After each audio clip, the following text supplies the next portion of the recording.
Hi everyone, so we're up to chapter 8 of our story now. So in the last chapter, if you remember, Tom was thinking about some of the other people he'd seen in the garden. There had been 3 boys he'd noticed and a little girl as well. And he was trying to puzzle out about how this garden was possible. Okay, now we did say that we think he might be meeting somebody today, so let's see who it is. Okay. The cousins. Hubert was the eldest of the 3 boys that Tom had seen in the garden. Indeed, in writing to Peter, Tom should perhaps have hardly called him a boy at all. He was rather a young man. Along his upper lip he already had dark, sparsely growing hairs, which he sometimes touched anxiously and appreciatively. He was already growing into a man's height, although he had by no means filled out properly yet. James, too, and even Edgar were older than Tom. James's voice had a soft, hesitant growl, which in the midst of speech would occasionally slip upwards into a creaky treble, to his consternation. "Oh," he would say, and stop and flush in the presence even of his brothers. The third brother, Edgar, had brindled hair and brindled brown eyes that moved around remarkably quickly, missing nothing. He talked quickly and sharply too. Tom liked Edgar the least, although he was the nearest to him in age. The 3 of them had walked from the house into the garden one day when Tom was already there. They were followed by a little girl in a frilled blue pinafore and with hair worn long to her shoulders. The only word you could have used about that child was tagging. She tagged along after them and then circled them every so often, in what might have been an exasperating way, in order to face them and to listen to what they were saying.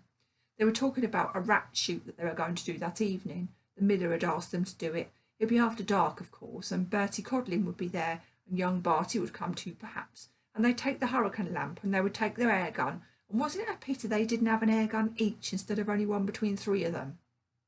Tom from between the trees listened eagerly, and the little girl circled and circled again. "Let's all run away from Hattie," said Hubert suddenly, and at once did so, his long legs covering great distances with each stride. James swerved away from her too, laughing, and Edgar followed. Hattie, as if she were used to such treatment, had hardly started a quick trot of pursuit when Edgar turned and, stooping, flung before her the hazel switch that he'd been carrying. It didn't touch her, it wasn't exactly meant to, but it made her stumble. She fell forwards on her face in the grass and began crying. James heard the sound and turned back and picked her up. He shook her as he did so, but gently saying, "You Jiggins, you silly little Jiggins, you." Tom, in justice to the girl, really could not see anything very silly in tripping over something that was suddenly thrown at your feet. "What will aunt say?" wept Hattie, pointing to green grass stains on her pinafore. James batted at them with his hands, of course, and that brought no improvement. Suddenly he seemed to lose patience. "Well, why did you fall then? You should look where you're going." "Oh, I can't help you. I'm going off with the others." And he fled away from the others, away after them among the trees. Hattie followed, sobbing to herself, but almost absent-mindedly. She went along the trees and paths, searching. Her eyes glanced continuously here and there, and she soon stopped crying and carried her head in the position of one intently listening. Tom could see there was something expert in the way she looked at the 3 boys. This game had been played before. Tom decided to follow Hattie in her search. She came across the gardener by the pond. "Abel, have you seen Cousin James or Cousin Hubert, please? Oh, I don't want to find Cousin Edgar, though." "They didn't come this way, Miss Hattie. Are you playing catch with you? Are they playing catch with you again?" "It's the only game they ever play with me." "Well, why don't you ask them to let you do the running away once and they do the catching?" "It will be no good. I can't run as fast as they can." "Well, they could give you a head start." She brightened. "If they did, they wouldn't find me easily once I'd hidden. I can hide better than they do." She became boastful, jumping about on her toes in front of the gardener.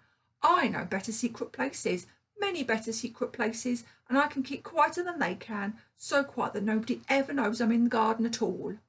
"Can you now?" said the gardener admiringly, to please her, Tom thought. "I see everybody, and nobody sees me," says the little girl. She was very cheerful now. Suddenly from behind the trees there came a cooey. She turned, and Tom did likewise. Edgar was showing himself to renew her pursuit. Although she'd said she didn't want to find him, Hattie made for him at once. Almost immediately the other 2 broke cover. Together they all doubled back across the lawn towards the house. They would easily reach it before their pursuer, and Tom feared that he, as well as the unfortunate Hattie, would lose them. James was the last of the 3 runners, and Tom had taken to James. He was the kind of boy you might risk picking as a companion in tree climbing, or in other pursuits. James was going rat hunting that very evening. "Hey!" shouted Tom, coming out into the open, put on a brilliant spurting running. "Hey, James!" It was the first time he'd ever shouted in the garden. Several birds rose in a flurry, but the boy they had called so loudly by name paid him no attention. Tom overtook him, swerved across his path, called him again as he did so, but Tom was invisible and inaudible. James's pounding footsteps up the doorsteps and into the house and disappeared, and all three were gone. Tom was bitterly disappointed. He hadn't minded being invisible to the others, to the maid and the severe-looking woman and the gardener and the little girl, and even to Hubert, who looked stupidly grown up, and to Edgar, who Tom actually disliked, but he would have liked to have made himself known to James. They could have been companions in adventure. Stubborn against defeat, Tom followed more slowly up the steps and into the house. He'd gone in thus before, of course, but every time he'd gone back upstairs to his bed in the Kitson's flat at the end of each visit to the garden. This time, however, he didn't close the garden door behind him. He knew from experience it would shut him at once into the house of the flat dwellers. This time he wanted the other house, the house that went with the garden. So he left the garden door open and advanced down the hall, past the wooden bracket and the barometer, towards the marble bracket and all of the cases stuffed with animals and birds. He held his breath, perhaps. This time he would succeed in penetrating the interior of the nighttime house and explore it. Although Tom moved quickly along the hall, intending to turn upstairs to where he heard, or he thought he heard, the boys laughing among themselves, although he moved quickly, the furniture of the hall was dissolving and vanishing away before him even more quickly. Even before he reached the middle of the hall, everything had gone from it but the grandfather clock, and when he reached the middle and could look sideways towards the stairs, he saw them uncarpeted, exactly as they were when his uncle and aunt and the others used them during the day. These were not the stairs that could ever lead him anywhere but now to bed. "Oh, bother," said Tom. He turned back the way he'd come, towards the garden door, though it was through it the garden lay unchanged. As he stepped out over the threshold, he glanced back over his shoulder into the house, and sure enough, the hall was refilling behind him. Brackets, barometer, glass cases, umbrella stand, gong and gong stick, they were all stealing back, and of course the grandfather clock had been there all the time. Tom was vexed, but he resolved not to let this disappointment spoil his enjoyment of the garden. He resolutely put James and the others out of his mind. He'd already forgotten about the girl Hattie.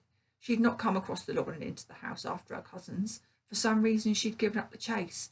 He didn't wonder where she was in the garden now, or what she was doing.